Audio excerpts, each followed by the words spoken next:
Joel, guys, back to you.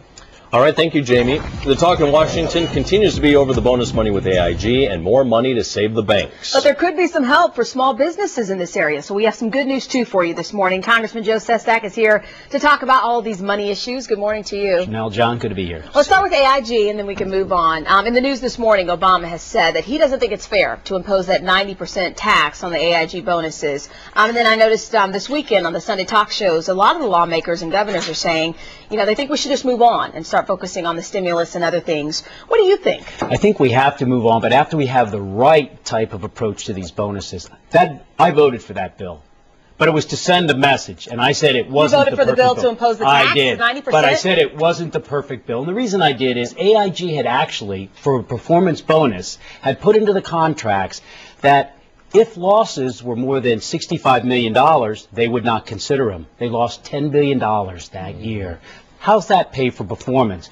We tried to insert about 5 weeks earlier these type of performance bonuses types of restrictions. It didn't get through the Senate. This was a message to the executive branch and the Senate. Let's do something. But let's do it right. And that bill comes back. That's not the right bill. It was a pure, hardcore message that needed to be sent. All right, let's talk about this plan then for today with the banks. $1 trillion in bad assets to try and buy. You got to look for investors to be a part of this. But I'm curious about the message.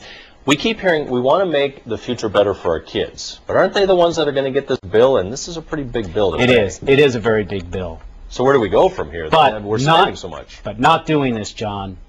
The damage will be exponentially worse in the trillions more of debt that we will have. And the reason is the mother milk of our economy is credit. And until we go out and soak up those toxic mortgage securities that nobody knows how to value, but they're sitting on banks, and no bank will lend to another bank because they don't know how valuable their book assets are. Until we take that cholesterol out of this bloodline of credit, we can't get credit going again. And that's why it's absolutely critical to use this kind of money, which I don't like to do, but it's the less of two evils to get it going for our children in the future. We knew you were coming on Friday, so I was trying to think over the weekend of questions I could ask you that would help people at home, especially in times like this. And it's interesting to me, right before we went on camera, you were telling us about how busy your office is. You're open, your office is open 7 days a week, and people are coming to you, for their homes. They can't pay their bills. And I noticed this weekend, I think it was Rendell, he says, in all of this economic mess, I think right here in Pennsylvania, we've lost some 100,000 jobs or something like that. And he's hoping with the stimulus, maybe we can get 40,000 or 50,000 more. That's a good thing, yes, but then it still seems like we have another 60,000, that need work and they need jobs. That's right. But I've got to say this about the economic stimulus bill. If it had not passed, we would have lost across America between January and June 3 million jobs. But with this economic stimulus bill, we are actually going to prevent, at the end of the next year, 2.1 million Americans from being laid off. It's stopping the hemorrhaging of jobs. About later part of this year and beginning of next year, that's when you see those 40,000 jobs another 60,000 jobs begin to get created, because in the stimulus bill, there's a lot of money for construction. And they were the industry that were most affected by this recession. But it's going to take a while.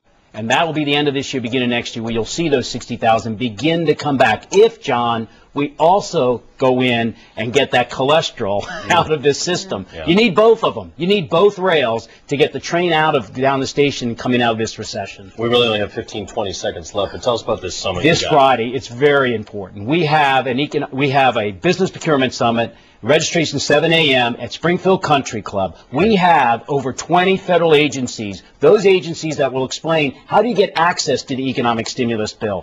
Plus, we have about 400 small businesses coming, and they are going to be there with about 50 large businesses of how can you get contracts from big businesses and also normal contracts from the federal agency. This is our second one, and I recommend that anybody who'd like to come, go on our website, www.sestak4congress, or call my office, 610-892-8623, and you can register this Friday, Springfield Country Club, Delaware County. That's big. So the money is there, and you're just trying to tell people how to get it. Everybody wants to know how. Yeah. So that's why we're bringing these federal agencies together. So if you want to apply for an energy bond, if you want to apply for a weatherization, or you want to apply for something in environmental construction, come here to this. You can register on our website or call my office. All right. Congressman Joe Sestak, it's always a pleasure to have you here. Good to be here, John. Thanks, Janelle. Thank you.